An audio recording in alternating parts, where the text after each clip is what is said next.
Nama saya Oki Gunawan dari IBM Thomas J. Watson Research Center, Yorktown Heights, New York, Amerika.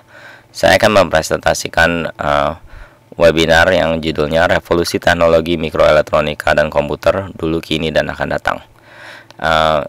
Saya bertugas sebagai peneliti di IBM Research Center ini, di mana fokus penelitian saya adalah teknologi semikonduktor dan salah satunya tentang mikroelektronika.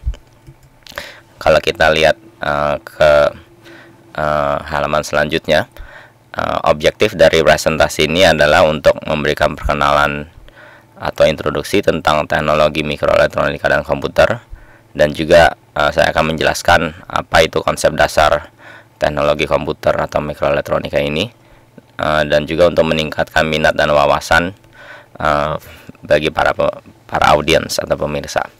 Outline dari presentasi saya ini, saya akan mulai dengan introduksi, lalu saya akan jelaskan konsep dasar teknologi mikroelektronika ini, bagaimana sejarah perkembangannya, dan apa saja teknologi baru yang sekarang ini muncul, dan saya akan menutup dengan rangkuman. Sekarang di halaman ketiga. Nah, kalau kita melihat di sekeliling kita, banyak sekali produk teknologi elektronika modern yang basisnya itu adalah mikroelektronika dan komputer. Ya, contohnya tentunya komputer itu sendiri yang tiap hari kita selalu pakai. Dan juga akhir-akhir ini muncul komputer generasi baru yang disebut tablet, yang berupa monitor besar gitu, tapi dengan menggunakan touchscreen yang intinya berfungsi sebagai komputer juga. Dan tentunya ada cellphone dan smartphone, dan banyak games konsol seperti PlayStation, Xbox, dan bukan cuma produk-produk consumer elektronik ini saja, tapi juga produk-produk teknologi modern lain seperti pesawat jet contohnya, itu banyak menggunakan instrumentasi komputer di dalamnya. Nah, jadi tidak bisa dipungkiri bahwa teknologi mikroelektronika atau komputer ini adalah salah satu teknologi yang paling penting dan bisa dibilang paling spektakuler dalam sejarah peradaban manusia, karena teknologi ini menyentuh seluruh hidup kita, benar-benar mengubah pola bagaimana kita bekerja, belajar, dan juga bermain. Dan yang paling penting, teknologi mikroelektronika atau komputer ini benar-benar bisa meningkatkan kesejahteraan manusia dengan menciptakan banyak lapangan pekerjaan baru, atau juga mempermudah banyak pekerjaan yang kita lakukan tiap harinya. Ya, contohnya mengetik laporan atau membuat perhitungan menggunakan spreadsheet dan lain-lainnya. Banyak pekerjaan baru juga yang diciptakan dengan teknologi ini, contohnya computer programmer. Nah, sekarang kita ada di halaman keempat. Kalau kita lihat, objek utama dari teknologi mikroelektronika ini itu adalah objek yang disebut microchip, atau sering disebut juga sebagai VLSI circuit, atau yang singkatannya adalah Very Large Scale Integrated Circuit. Nah, VLSI circuit atau microchip ini isinya itu jutaan sampai miliaran transistor yang dikemas sedemikian rupa dalam substrate silikon yang sangat kecil, sehingga bisa melakukan beragam fungsi komputasi yang sangat rumit. Nah, teknologi dasar atau bahan dasar microchip ini itu sebenarnya ada silikon yang sebenarnya dibuat dari pasir gitu ya, ditambah dengan teknologi litografi. Litografi ini adalah teknologi untuk membuat pattern yang sangat kecil, yang ukurannya itu sekitar mikrometer atau nanometer. Mikrometer itu 10 pangkat minus 6 meter, dan nanometer itu 10 pangkat minus 9 meter. Nah, sekarang kita lanjut ke halaman kelima. Nah, sekarang ada apa di dalam microchip itu? Seperti saya sebut tadi, komponen utama di dalam microchip ini adalah transistor yang berfungsi sebagai saklar atau switch. Yang kedua, resistor atau hambatan yang berfungsi untuk mengatur arus listrik. Yang ketiga, kapasitor yang berfungsi untuk menyimpan muatan listrik yang sering digunakan sebagai device memory. Dan yang terakhir, diode ya berfungsi untuk menyarahkan arus listrik, sehingga listrik itu hanya bisa mengalir ke satu arah. Nah, sekarang kita di halaman ke-6. Nah, apa konsep dasar dari teknologi micro E atau mikroelektronika ini? Nah, sekarang saya akan coba menjelaskan lebih detail struktur dasar dari transistor yang saya sebut tadi. Transistor di dalam teknologi VLSI itu spesifik yang disebut sebagai transistor MOSFET. MOSFET itu singkatannya adalah Metal Oxide Semiconductor Field Effect Transistor. Nah, metalnya ini itu merujuk ke lapisan yang disebut G atau gerbang yang ada di gambar. Lalu oxide itu adalah lapisan insulator yang berada di antara gerbang dan semikonduktor. Lalu field effect transistor ini itu artinya adalah transistor ini bekerja menggunakan efek medan listrik elektrostatik. Nah, kita lihat di gambar ada simbol N channel dan P channel MOSFET. Nah, ini nanti saya akan jelaskan lebih lanjut. Lalu di gambar sebelah kanan atas, ini adalah contoh tampak atas dari rangkaian MOSFET di atas substrat silikon. Nah, kalau kita pindah ke halaman selanjutnya, di halaman ke-7. Nah, sekarang saya akan jelaskan secara lebih detail apa itu struktur dari transistor MOSFET. MOSFET ini memiliki 4 terminal. Yang pertama disebut gate atau gerbang yang terbuat dari logam atau polysilicon. Kedua, terminal source. Ketiga, terminal drain. Dan keempat, terminal body. Nah, terminal gate atau gerbang ini berfungsi untuk mengontrol hambatan antara terminal source dan drain, sehingga transistor ini bisa berubah dari status off ke status on. Nah, status off itu artinya terminal antara S dan D ini tidak mengalirkan listrik. Nah, dan kalau statusnya itu on, artinya terminal antara S dan D-nya ini bisa mengalirkan listrik. Nah, transistor MOSFET ini memiliki dua tipe berdasarkan jenis muatan carrier yang ada di dalam channelnya. Yang pertama disebut NMOS atau N-channel MOSFET, di mana channelnya ini menggunakan elektron. Dan kedua, PMOS atau P-channel MOSFET, di mana channelnya ini menggunakan hole. Hole ini adalah lawannya elektron, yaitu ini adalah konsep di dalam teknologi semikonduktor. Nah, NMOS dan PMOS transistor ini sering digunakan bersamaan atau secara tandem. Ya, dan struktur ini disebut CMOS, yang singkatannya adalah Complementary Metal Oxide Semiconductor. Nah, jadi di dalam circuit CMOS ini ada NMOS dan PMOS secara berbarengan gitu. Nah, sekarang kita pindah ke halaman selanjutnya. Nah, sekarang kita di halaman 8.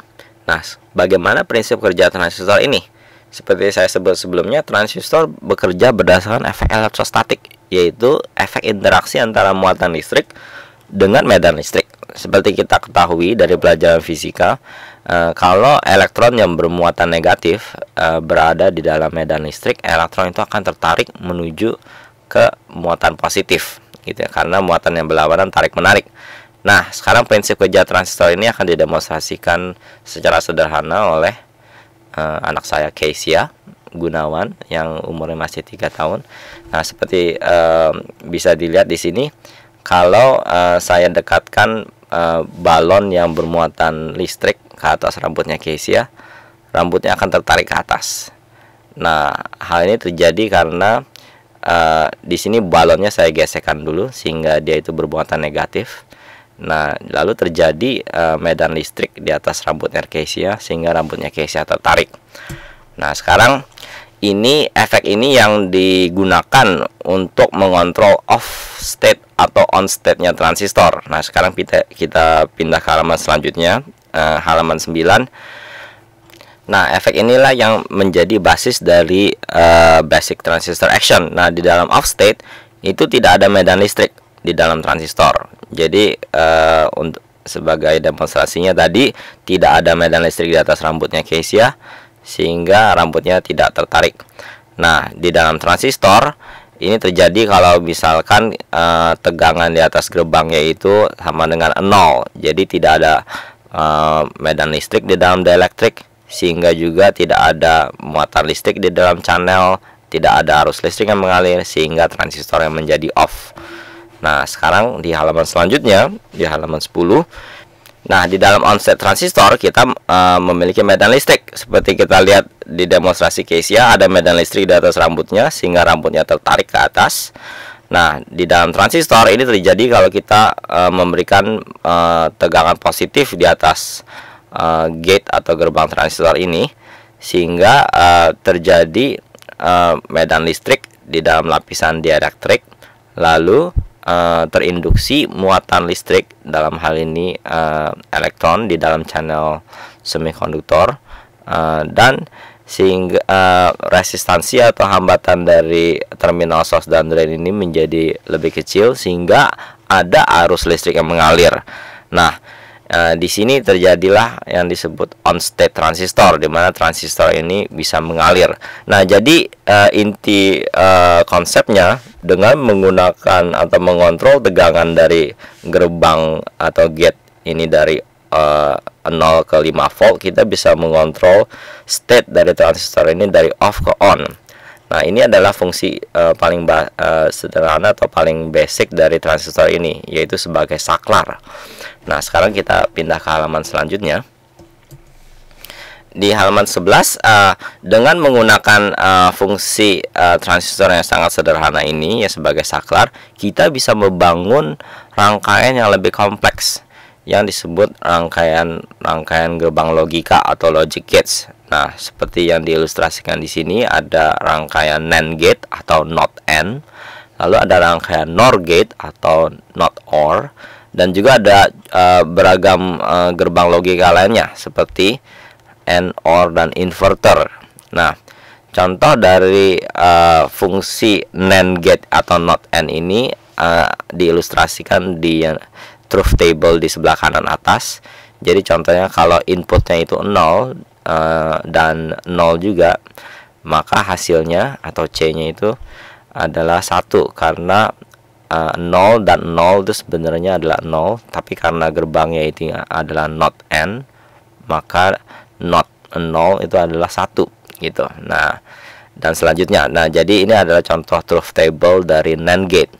Nah, gerbang-gerbang logika ini adalah yang berfungsi sebagai basis dari VLSI circuit ini, di mana kita bisa membangun rangkaian yang lebih kompleks untuk melakukan beragam komputasi yang lebih rumit. Nah, inilah yang disebut sebagai mikroprosesor. Nah, sekarang kita pindah ke halaman selanjutnya, halaman ke-12. Nah, dengan menggunakan gerbang-gerbang logika yang kompleks tadi, kita bisa membangun mikroprosesor yang lebih kompleks atau yang sering disebut juga sebagai CPU atau Central Processing Unit. Jadi di sini saya ilustrasikan arsitektur dasar dari CPU Intel 8088 yang dibuat di tahun 1979, yang merupakan salah satu CPU yang paling populer pada zaman itu, yang menjadi basis dari IBM PC yang populer di tahun 1980-an. Nah, seperti kita lihat blok diagram dari CPU ini, CPU ini memiliki beberapa modul dasar seperti bus interface unit, memory, arithmetic logic unit, general register, dan instruction decoder. Nah, bus interface unit ini berfungsi untuk mengatur lalu lintas data di dalam CPU. Memory ini berfungsi untuk menyimpan informasi. Arithmetic logic unit berfungsi untuk melakukan komputasi matematika dasar. General register berfungsi untuk menyimpan informasi sementara. Dan instruction decoder berfungsi untuk menerjemahkan kode-kode binari untuk menjadi perintah-perintah komputer untuk melakukan komputasi. Nah, Intel 8088 chip ini adalah salah satu produk mikroprosesor yang monumental karena menandai perkembangan industri komputer yang sukses dari tahun 1980-an sampai sekarang ini. Nah, sekarang kita di halaman 13. Nah, tadi saya sudah mengulas bagaimana prinsip kerja dasar transistor itu dan bagaimana kita bisa membangun rangkaian yang lebih kompleks seperti CPU atau Central Processing Unit. Nah, sekarang saya akan membahas sejarah singkat tentang perkembangan teknologi mikroelektronik atau komputer ini. Nah, secara umum perkembangan teknologi ini banyak didukung akibat dari kemajuan di bidang fisika mekanika kuantum atau fisika zat padat dan juga teknologi elektronika modern. Nah, pentingnya teknologi ini ditandai dengan anugerah 2 Nobel Fisika. Yang pertama Nobel Fisika tahun 1956 yang dianugerahkan ke Shockley, Bardeen, dan Brattain dari Bell Labs, New Jersey untuk penemuan bipolar junction transistor. Nah, bipolar junction transistor ini adalah salah satu versi transistor yang lain sebelum transistor MOSFET yang saya bahas tadi, yang lebih banyak dipakai untuk rangkaian analog, bukan rangkaian digital. Sedangkan yang transistor MOSFET yang saya bahas tadi lebih banyak dipakai untuk rangkaian-rangkaian digital seperti komputer. Dan juga yang baru-baru ini di tahun 2000 Nobel Fisika juga diberikan ke Jack Kilby dari Texas Instruments yang diberikan karena jasa-jasa Jack Kilby dalam merintis perkembangan integrated circuit yang pertama. Nah, jadi Jack Kilby inilah yang pertama-tama membangun IC atau integrated circuit secara sederhana di tahun 1950-an. Nah, jadi untuk jasanya ini Jack Kilby mendapat Nobel Fisika tahun 2000. Nah, jadi dua hadiah Nobel ini benar-benar menandai pentingnya teknologi mikroelektronika atau komputer ini untuk kemajuan dan kesejahteraan umat manusia. Nah, sekarang di halaman ke-14.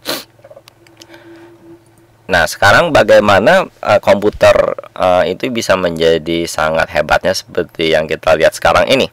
Nah, ini ada kaitannya dengan konsep yang disebut hukum Moore yang berasal dari Gordon Moore, salah satu pendiri Intel, di mana dia menyatakan bahwa jumlah transistor di dalam satu chip itu bertambah 2 kali lipat setiap 2 tahun. Nah, jadi kalau kita lihat grafiknya di sebelah kanan, di mana sumbu vertikal itu adalah jumlah transistor di dalam satu chip dan sumbu horizontalnya itu adalah tahun di mana chip itu dirilis dari tahun 70-an sampai tahun 2011. Nah, jadi kalau kita lihat di sini di awal-awal perkembangan teknologi komputer itu seperti chips Intel 8088 yang saya sebut tadi di tahun 1980 itu jumlah transistornya mungkin ya sekitar 50.000 di dalam satu chip. Nah, tapi kita lihat di tahun 2000 mulai populer komputer dengan prosesor Pentium. Nah, kita lihat di tahun 2000 prosesor Pentium ini memiliki jumlah transistor itu 10 juta kira-kira. Nah, di zaman sekarang ini tahun 2010-2012 kita sudah menggunakan chip yang multi core gitu ya. Contohnya ada AMD, terusnya Intel Itanium. Nah, di dalam chip-chips ini transistornya sudah banyak sekali sampai ordernya itu berkisar 1 miliar lebih. Nah, sekarang bagaimana hukum Moore itu bisa berhasil atau berlaku selama ini gitu. Nah, ini sebenarnya berakar dari struktur transistor itu sendiri. Kalau kita ingat tadi, transistor itu sebenarnya terdiri dari terminal source dan drain, di mana ada gate di atasnya untuk mengontrol hambatan antara source dan drain ini. Nah, transistor ini secara prinsip bisa dibuat makin kecil dan makin kecil terus, di mana performanya juga akan lebih baik karena kalau dibuat makin kecil artinya kecepatan arus listrik mengalir dari satu titik ke titik lain juga bisa lebih tinggi, sehingga komputer itu bisa membuat makin cepat. Dan juga di lain pihak, kalau transistor itu dibuat lebih kecil, density atau kerapatan transistor ini juga akan bisa dibuat lebih tinggi, sehingga ujung-ujungnya biaya produksi lebih murah lagi. Nah, jadi karena biaya produksi lebih murah dan performa komputer itu akan lebih tinggi, makanya hukum Moore ini bisa berlaku dan menjadi yang disebut sebagai driving force atau penggerak dari industri komputer ini. Nah, jadi kalau kita lihat sekarang, akibatnya karena komputer yang kita gunakan itu sangat powerful gitu ya, komputer atau laptop yang kita gunakan sekarang tuh sebenarnya lebih hebat daripada superkomputer yang harganya jutaan dolar di tahun 60-an, karena akibat dari hukum Moore ini gitu. Nah, sekarang kita ada di halaman ke-15. Di halaman ini ada grafik evolusi kekuatan komputasi, di mana sumbu vertikal itu adalah sumbu kekuatan komputasi dalam unit MIPS, yang artinya million instruction per second, dan sumbu horizontal itu adalah tahun. Jadi kalau kita lihat di sini, microchip atau komputer ini kekuatan komputasinya makin lama makin hebat, dan bisa dibandingkan dengan kekuatan komputasi dari makhluk hidup, contohnya bakteria, cacing nematode, laba-laba, kadal, sampai manusia gitu. Nah, jadi dari grafik ini diprediksikan bahwa di tahun 2020-an komputer itu akan makin canggihnya, sehingga bisa menyamai kekuatan komputasi otak manusia gitu. Nah, walaupun masih menjadi tanda tanya besar apakah komputer itu nantinya bisa benar-benar cerdas, benar-benar bisa berpikir sendiri seperti manusia atau tidak. Nah, ini masih menjadi topik yang kontroversial. Nah, topik ini disebut topik kecerdasan buatan atau artificial intelligence. Nah, tapi yang jelas kita benar-benar bisa mengharapkan bahwa komputer ini akan makin cepat dan makin canggih gitu di dalam waktu yang dekat gitu. Nah, sekarang kita pindah ke halaman 16. Nah, secara hardware, transistor ini juga seperti saya sebut tadi makin kecil, dan juga dimensinya itu makin menyusut. Maksud saya, dalam hal ini transistor yang paling basic itu sebenarnya 3 dimensi gitu ya. Nah, konsep ini disebut sebagai scaling trend dari transistor. Jadi di ujung kiri itu saya tulis di sini bulk FET. FET itu field effect transistor, di mana transistor yang paling basic itu dimensinya tuh 3 gitu ya, dari source ke drain, dan semikonduktor substrate-nya itu cukup besar gitu, memiliki panjang, lebar, dan tinggi gitu. Nah, lalu industri ini bergerak ke generasi berikutnya yang disebut SOI FET. SOI itu artinya silicon on insulator, di mana ada lapisan oksida yang disebut box yang membuat substrate silikon ini sangat tipis. Nah, tujuan dari SOI teknologi ini yaitu untuk membuat kontrol dari channel di dalam transistor ini lebih efektif lagi. Nah, generasi selanjutnya, dimensinya ini yang tadinya cuma 2 dimensi, lalu dikurangi lagi sehingga hampir menjadi 1 dimensi gitu. Jadi kalau kita lihat di sini, lapisan gerbang yang berwarna hijau itu dibuat menjepit channel antara source dan drainnya ini, sehingga yang tadinya 2 dimensi tinggal menjadi nyaris 1 dimensi doang. Dan pada ujung sebelah kanan itu yang disebut struktur nanowire transistor. Di sini gerbangnya itu sudah lapisan gerbang atau G-nya ini sudah membungkus channel antara source dan drain. Nah, struktur transistor yang paling kecil ini disebut nanowire, di mana channel antara source dan drainnya ini memiliki lebar yang skalanya itu nanometer atau 10⁻⁹ meter. Nah, transistor ini yang saya teliti di tahun 2007 dan 2008 yang merupakan adalah proyeksi teknologi transistor di waktu yang dekat ini. Nah, kita lihat di halaman ke-17, ini adalah gambar mikroskop dari yang diambil dari SEM atau Scanning Electron Microscope dari nanowire transistor ini.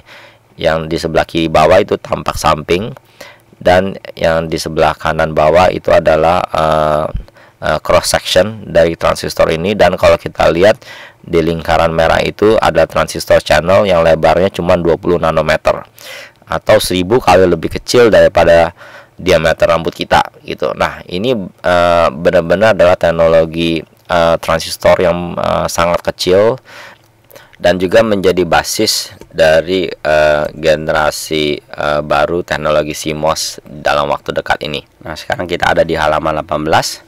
Nah, mari kita melihat teknologi-teknologi lainnya dalam bidang semikonduktor ini yang sedang dikembangkan. Kalau tadi saya sudah membahas banyak tentang teknologi transistor dan CMOS. Nah, teknologi ini sebenarnya berbasis pada manipulasi muatan listrik elektron dengan menggunakan medan listrik. Nah, kalau kita lihat sebenarnya elektron itu punya dua sifat lainnya. Satu sifat spin, dan satu lagi valley atau momentum dari elektron tersebut. Nah, mari kita lihat sifat elektron yang lainnya, itu sifat spin. Spin ini artinya adalah properti dari elektron yang memberikan sifat momen magnet pada elektron tersebut, sehingga elektron ini berperilaku seperti magnet yang sangat kecil, sehingga bisa berinteraksi dengan medan magnet. Nah, jadi kalau tadi dalam transistor muatan listrik elektron ini bisa berinteraksi dengan medan listrik. Nah, spin elektron ini bisa berinteraksi dengan medan magnet. Nah, dengan menggunakan sifat elektron yang lainnya ini seperti spin, kita bisa mewujudkan fungsi-fungsi yang baru untuk teknologi semikonduktor. Nah, sekarang kita lihat ke halaman selanjutnya di halaman 19. Jadi seperti saya sebut tadi, elektron memiliki tiga sifat. Yang pertama muatan atau charge, yang kedua spin, dan yang ketiga valley atau momentum. Nah, sekarang mari kita fokuskan dulu ke dalam sifat spin elektron. Nah, jadi kalau kita lihat lagi, muatan elektron itu bisa dikontrol dengan medan listrik E, spin itu bisa dikontrol dengan medan magnet B.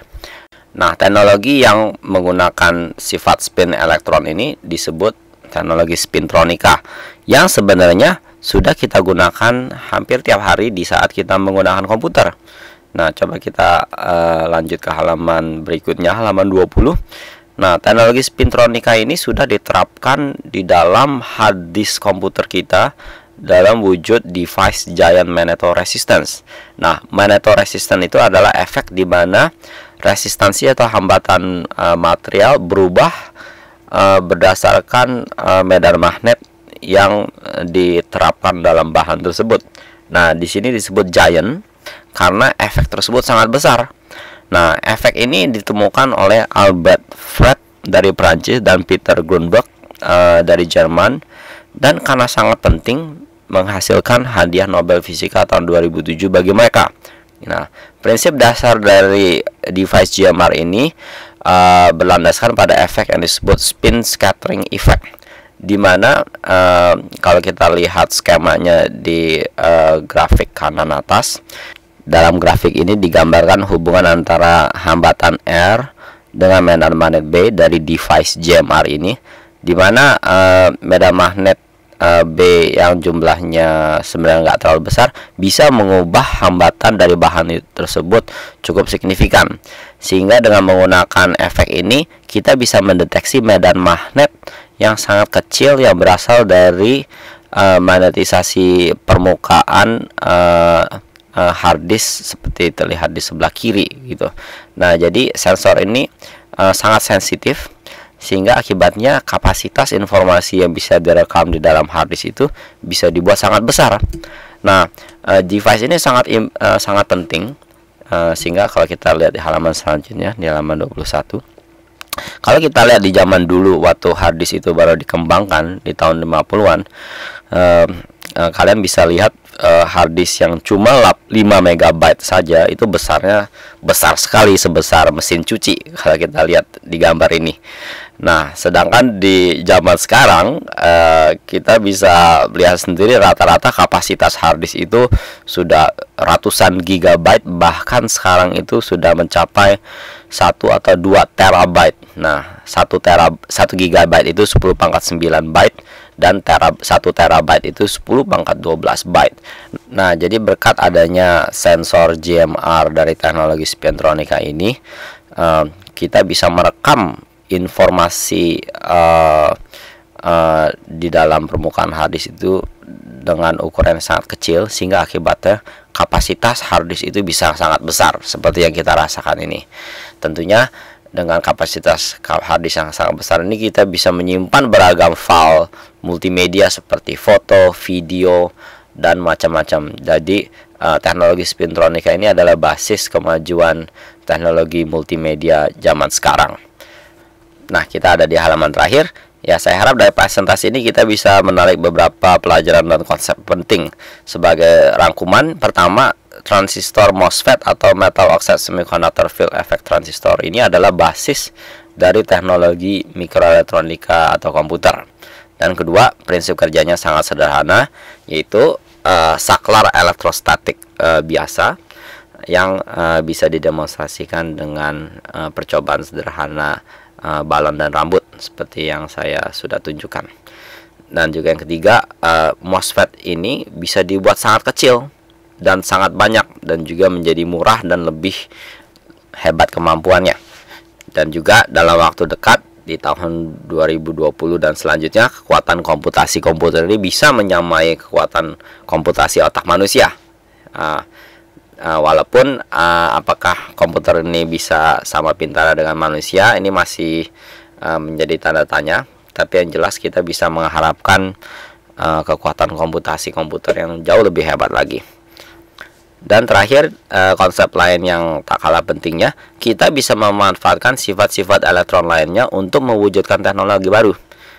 Dalam hal ini, teknologi transistor yang sudah saya bahas itu adalah teknologi yang berbasis pada muatan listrik elektron.